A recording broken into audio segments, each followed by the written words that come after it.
mulai pajak 12%. Ini buka-bukaan, ini bukan soal karena tinggal besok kan. Besok berlaku ini tanggal 1 Januari 2025. Tadi Inang yang kemudian membuka, betul ya Inang ya. Kemudian Bang Adian mengatakan, ayo kita buka, tapi bukan saya buka, begitu Bang Adian ya. Sepakat seperti itu. Jadi bahwa ada surprise, iya. Tapi Inang mau mengatakan surprise itu nggak akan jalan kalau DPR-nya nggak jalan, kurang lebih gitu kan? Silakan Inang. Gini, masalah pajak itu tentu saja untuk satu pemerintahan yang baru tidak populer. Tadi juga Prof. Henry bilang, kalau mau populer ditunda.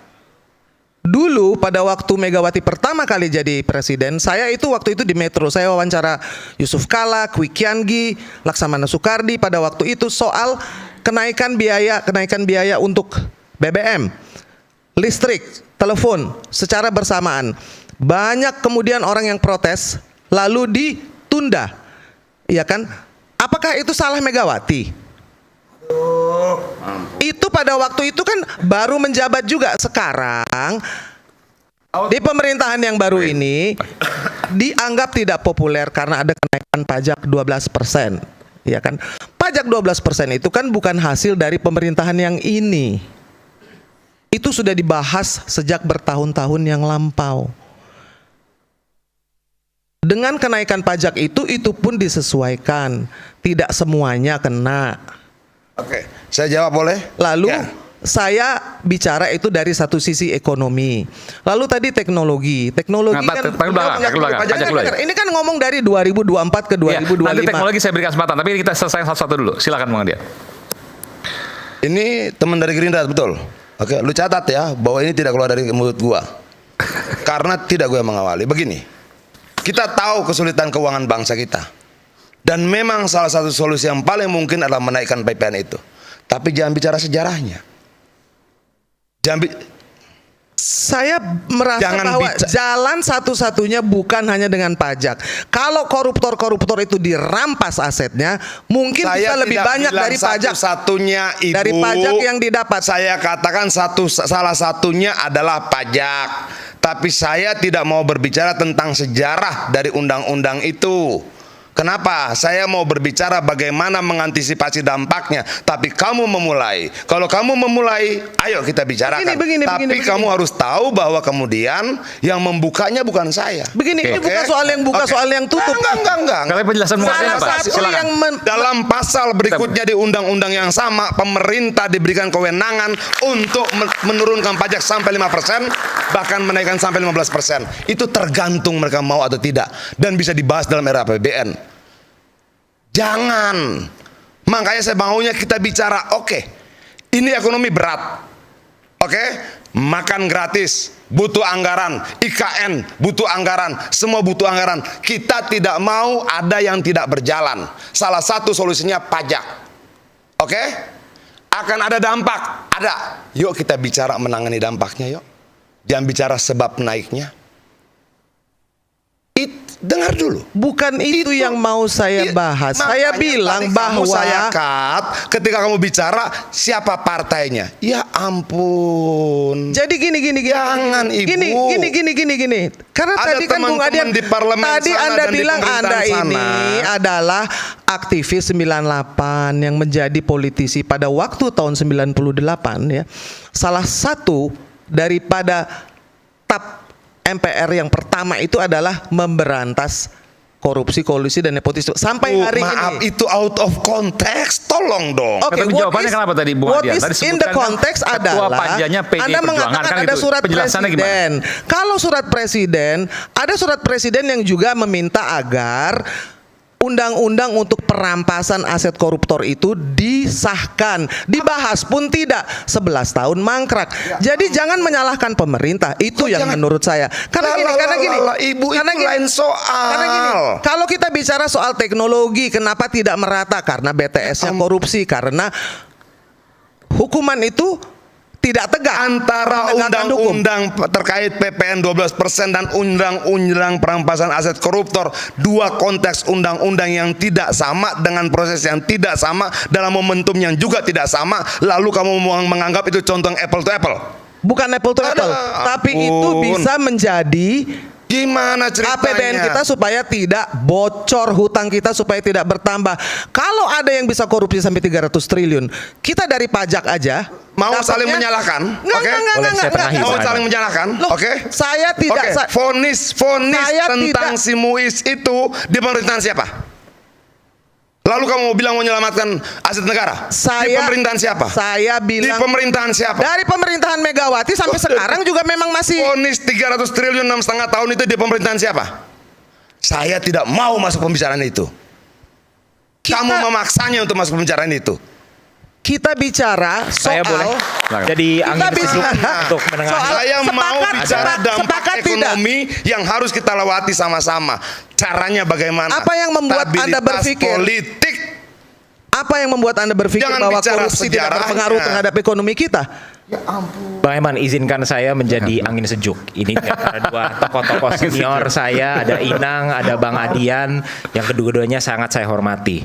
Yang pertama, sebelum kita masuk ke pembedahan isu teknokratis terkait PPN, saya ingin mengajak kita semua untuk kembali lagi ke pidato Presiden Prabowo ketika beliau dilantik di gedung DPR MPR.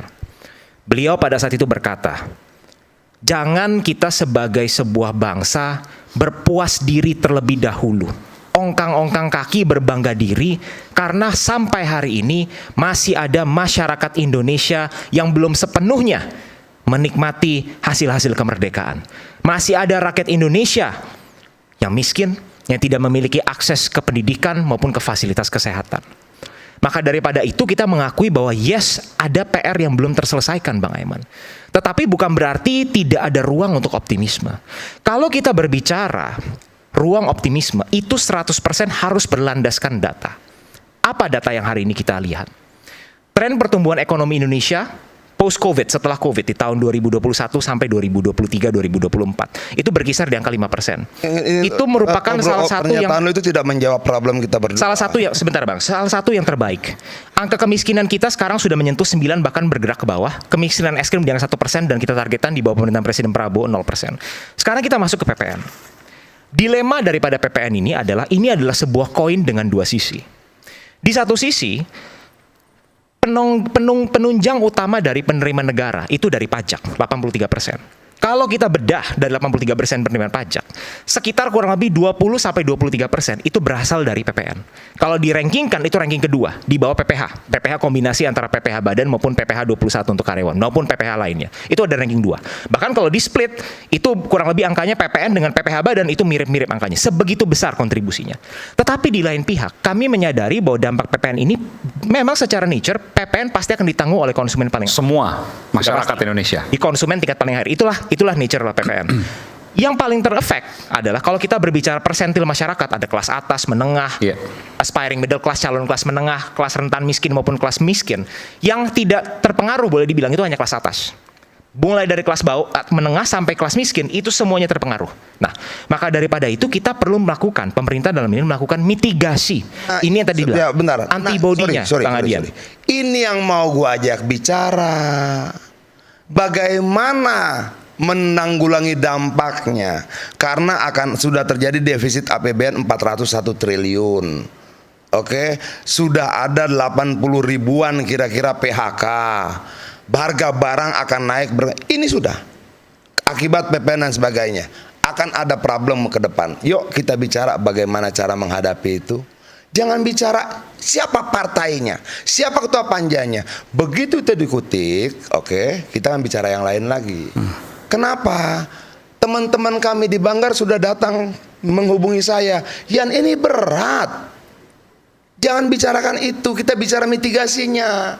Kita bicara ini berat, nggak ketolong kalau nggak pajak nggak naik. Tapi kalau begitu, oke, saya diam. Ayo kita ayo kita duduk sama-sama berpikir bagaimana menghadapi problem-problem ke depan, mitigasi dari kemiskinan dan dampak-dampak kenaikan pajak segala macam. Saya setuju. Tapi jangan dibuka lagi ketua panjanya siapa. Jangan dibuka lagi pemenang pemilunya siapa. Jangan. Kalau saya sudah diam, jangan dikutik-kutik. Karena saya juga ngerti persoalannya. Itu loh. Nah, saya lebih setuju yang dibilang dia tadi. Ayo kita bicara mitigasinya. Salah satu tawaran saya, antibodi kita harus kuat. Tawaran saya ketegangan politiknya diturunkan. Tawaran saya stabilitas politiknya ditingkatkan. Kenapa? Saya balik ke 96, 97, 98. Bukan membuka sejarah. Waktu krisis di Thailand dulu sepele. Tapi jadi badai ke tubuh kita karena antibodi kita nggak kuat. Semua kembali ke mindset, Mas. Iya. Jadi artinya gini, kalau jejak digital yang disebutkan, Pak Prabowo juga punya jejak digital yang bagus ya. Artinya gini, ayo kita selain pajak, kejar koruptor, ya kan gitu. Beliau kan bilang, kejar koruptor sampai ke Antartika. Nggak usah jauh-jauh ke Antartika. Ya, koruptornya ada di antar kita kok gitu. Iya, ada di antara itu. Jadi jangan sampai kemudian malah timbul satu istilah di masyarakat, mari korupsi bareng-bareng Mas gitu. Itu timbul istilah Markobar. Mari korupsi bareng-bareng. Saya lanjutkan.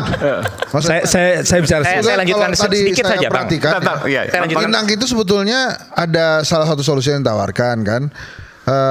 Perampasan aset disahkan aja sehingga ada pajak 12%, ada perampasan aset, ekonomi kita bisa ketolong. Bukankah begitu? Iya, biar adil juga bagi rakyat. Silakan, Saya kan nonton nih. Ini kan narasi yang sudah berkali-kali ada di media sosial. Apa yang diucapkan oleh Bu Perampasan aset tadi. yang perampasan aset, kemudian mengulik sejarah Ketua Panja. ini PP itu kan udah di media sosial, bahkan saya itu hafal karena saya ini pengamat media sosial, dan yang muncul itu adalah buzzer-buzzer itu seperti itu. Yang bicara seperti itu. Makanya Terus terang, forum ini makanya memang benar kita ini harus tadi memperkuat imunitas politik kita. Pertanyaannya caranya seperti apa, nanti saya tanyakan itu. Oke, ini kan, itu ini yang kan tadi saya katakan, nama program satu. ini kan rakyat bersuara. Jadi saya rasa Bang Aiman, ini forum yang sangat penting di mana masyarakat ini perlu terinformasi dengan baik bahwa memang kalau bisa pemerintah itu mengambil keputusan yang 100% enak, nggak ada dampak negatif sama sekali. Alangkah mudah Maunya begitu kan? tugas pemerintah kalau memang dihadapkan dengan policy-policy yang seperti itu. Iya. Tetapi kan pada kenyataannya tidak. Maka daripada itu, di sini izinkan saya untuk meluruskan bahwa rakyat ini walaupun dihadapkan dengan realita akan ada kenaikan PPN 12%, dari 11 menjadi 12%. Rakyat ini juga berada di tangan komando seorang kapten kapal yang tahu betul bagaimana cara menyetir kapal yang sebesar Indonesia. Yang pertama adalah mitigasi dari dampak pelemahan daya beli akibat kenaikan PPN dari 11 menjadi 12%. 3 hal, Bang Aiman. Akan ada proyeksi seperti itu. Mungkin ada pelemahan daya beli. Itu sudah pasti. Karena kenaikan dari PPN itu pasti Diakui mempengaruhi lah. daya beli. Itu nature of PPN. Itu tidak bisa didebatkan. Sorry Pak Iman, ini yang saya setujui. Kita nggak usah bilang nggak berdampak, berdampak kok. Berdampak pasti. Nah, Diakui. mengurangi. Nah ini fair. Dia berdampak pada lapangan pekerjaan, pada harga barang dan sebagainya. Tapi Bagaimana kita mengurangi? pasti akan ada solusinya. Kita nggak ngerti nih solusinya apa. Yang saya tahu daya tahan tubuh kita diperkuat dulu. Nah saya mau cerita. Oke, buka track record media. Saya tidak pernah bicara pajak 12%. Bukan berarti saya setuju. Tapi teman-teman PDI Perjuangan di Banggar menghubungi saya, telepon saya berjam-jam menjelaskan kondisi keuangan bangsa kita. Oke, sangat bagaimana? Begini, 1, 2, 3 segala macam. Yan, kalau digas lagi, rontok ekonomi kita. Untuk itu, teman-teman coba kita hitung sama-sama mitigasinya bagaimana. Oke. Baik. Tapi jangan lagi dikutak-kutik. Begitu dikutak-kutik menyala kepala kita gitu loh. Itu. Ada 3 hal. Oke, ada 3 hal. Sebentar dulu. Jangan disambung dengan perampasan aset. Kita ini cuma sendirian. Ya. Ketok aja. Kita setuju, jangan dibilang kemarin ya ketok aja. Sekarang Benar nih, PDIP cuma sendirian. Kan tinggal sendirian. Ada, ya betul. Iya, iya. Sekarang ketok Ya, aja. artinya jangan yang sendiri dianggap. koalisi Indonesia Maju yang punya banyak partai itu bisa mensahkan. harus melakukan untuk perampasan aset ini dilakukan sekarang. Solusinya seperti apa? Ini PDIP Nanti kita udah jelas kembali dukung sesaat gitu loh. lagi. Tetap sama kami Rakyat Bersuara. Oke.